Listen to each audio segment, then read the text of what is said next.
નોકરીમાં પ્રમોશન નથી મળતું અથવા તો નોકરી અને ધંધામાં પ્રગતિ નથી થતી તો તેના માટે આ 4 ઉપાય જરૂર કરવા જોઈએ. તેનાથી તમને જરૂર લાભ થશે. આ 4 ઉપાય જાણતા પહેલા અમારી ચેનલમાં તમે નવા હોય તો અમારી ચેનલને ફોલો કરી દેજો, આ વિડીયોને લાઈક કરી દેજો અને કમેન્ટમાં જય માતાજી લખવાનું ના ભૂલતા. ઘર અને પરિવારનું ગુજરાન ચલાવવા માટે અને સારું જીવન જીવવા માટે લોકો નોકરી અને વેપાર કરતા હોય છે.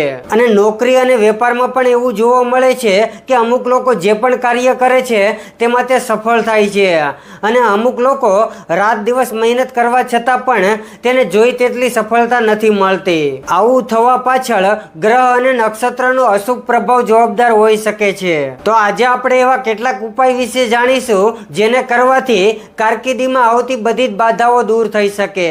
આજે હું તમને આ 4 કામ વિશે જણાવીશ જેને કરવાથી નોકરી ધંધામાં આવતી બાધાઓ દૂર થઈ શકે અને કાર્યમાં સફળતા મળવા લાગે. પહેલું, કીડીઓને ખાંડ અને લોટ ખવડાવવાનું વિશેષ મહત્વ છે.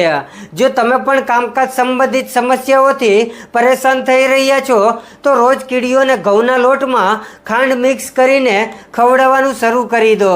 આ કામ કરવાથી જીવનમાં સમૃદ્ધિ વધે છે અને ભાગ્યનો સાથ મળવા લાગે છે. બીજું, મીઠાના પાણીના પોતા. ઘરની નકારાત્મક ઉર્જાની અસર પણ વ્યક્તિના મન પર પડે છે અને તેનાથી કામ પર પણ અસર પડે છે. જો નોકરી અને વેપારમાં પ્રગતિ અટકી ગઈ હોય તેવું તમને લાગતું હોય તો તમારા ઘરે અને કાર્યક્ષેત્ર પર સાફ સફાઈ કરતી વખતે મીઠાના પાણીનો ઉપયોગ કરવો જોઈએ અને તેનાથી પોતા મારવા જોઈએ. પણ એક વાતનું ધ્યાન રાખજો, રવિવાર સિવાય દરરોજ તમે આ પોતા મારી શકો છો. ત્રીજું, હથેળીના દર્શન.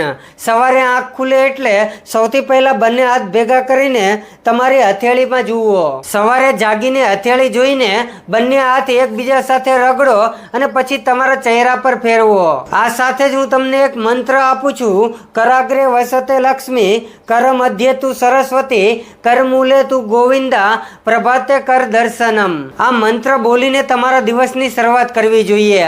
આ મંત્ર બોલવાથી ભાગ્ય તમારો સાથ આપશે અને દિવસ પણ તમારો સારો જશે. ચોથું, ઓફિસમાં વૃદ્ધિ યંત્ર રાખો. જો તમને નોકરીમાં પ્રમોશન કે પગારનો વધારો ન મળતો હોય અથવા તો વેપારમાં પણ સતત નુકસાની જતી હોય તો પોતાના કાર્યસ્થળ પર શનિવારના દિવસે વૃદ્ધિ યંત્રની સ્થાપના કરો.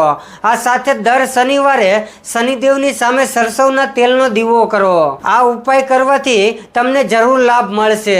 અને આવા જ સનાતન ધર્મ સાથે જોડાયેલા વિડીયો જોવા માટે આજે જ અમારી ચેનલને ફોલો કરી દેજો અને આ વિડીયોને લાઈક કરી દેજો. જય માતાજી.